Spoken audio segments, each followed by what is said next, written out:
አንድ አባት አንድ ቦታ ሄጄ ምከሩኝ አልኳቸው።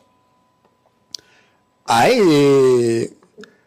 እንደ አንተ ገዳም ስለምትኖር አንተ ምከረኝ አሉኝ። አረ እኔ ገዳም ብቀመጥ ብዬ ማስተማር ነው እንጂ እኔ አልጋደል እኔ ብላችሁ መጨረሻ ላይ እኔም ቢያልኩና ምክር ሲመክሩኝ ምን አሉ? እምቢ ካልከኝ ምክር እንኳን አይደለም ትናንትና ከአንድ መጽሐፍ ያነበብኩት ልንገር አሉ። ምክር እንዳይሆንባቸው ነው። አዛ አትፍረድ። አንድ ሰውዬ ነበረ እና በየቀኑ መልአክ ይገለጽለት ነበር አሉ። መልአክ ይገለጽለት ነበር እና አንዱ ሰውዬ ደግሞ ቤተክርስቲያን ውስጥ እያስመሰለ የሚኖር ነው። ጎቶቻል እያስመሰለ ሰው ሲያዩ ጥሩ ይሰራል። ለምሳሌ ሸክም ከሆነ ሰው ሲያዩ ትልቁን ይሸከማል። እና ሲመጣ ያኛው ሰውዬ ሲያዩ ምን አለ? ያስመሳይ ደግሞ ጀመረው አለ። በልቡ ነው እኮ ያ መልአክ ጥሎት ተሰወረ።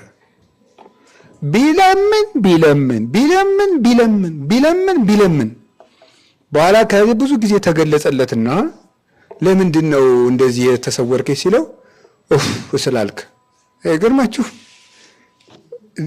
ዛሬ ሰው እንዲያየኝ ብሎ ቢያገለግል ነገ ደግሞ አምላክ እንዲያየኝ ብሎ ያገለግላል። ምን አገባ አለ።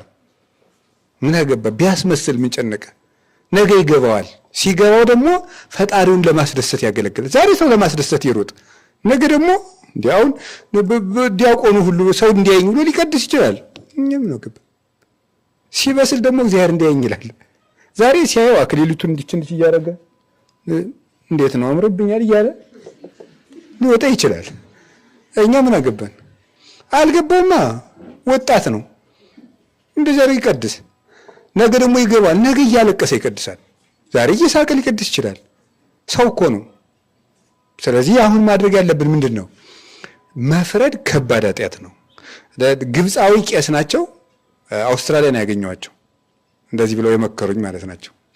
እና ሳገኛቸው እስኪ አንድ ምክር ይምከሩ ብያቸው ነው ይሄን የነገሩኝ። እና አሁን እኔ የምነግራችሁ በሕይወታችን ዘመን ሁሉ ለካህናት ለቤተ ክርስቲያን ክብር ይኑረን። ቤተ ክርስቲያናችን ውድ ቤተ ክርስቲያን ናት። የኢትዮጵያ ኦርቶዶክስ ተዋሕዶ ቤተ ክርስቲያን ተስፋ የሚቆረጥባት ቤተ ክርስቲያን አይደለችም። ተስፋ ያላት ቤተ ክርስቲያን ናት።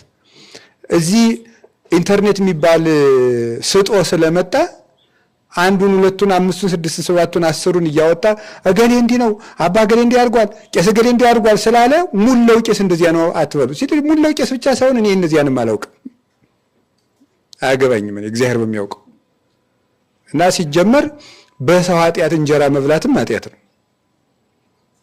ጥሩ ነው። በሰው ኃጢአት እንጀራ መብላት ኃጢአት ነው። እኔ ገሌ ወገሌ የምለው ነገር የለኝም፣ የማውቀውም የለኝም።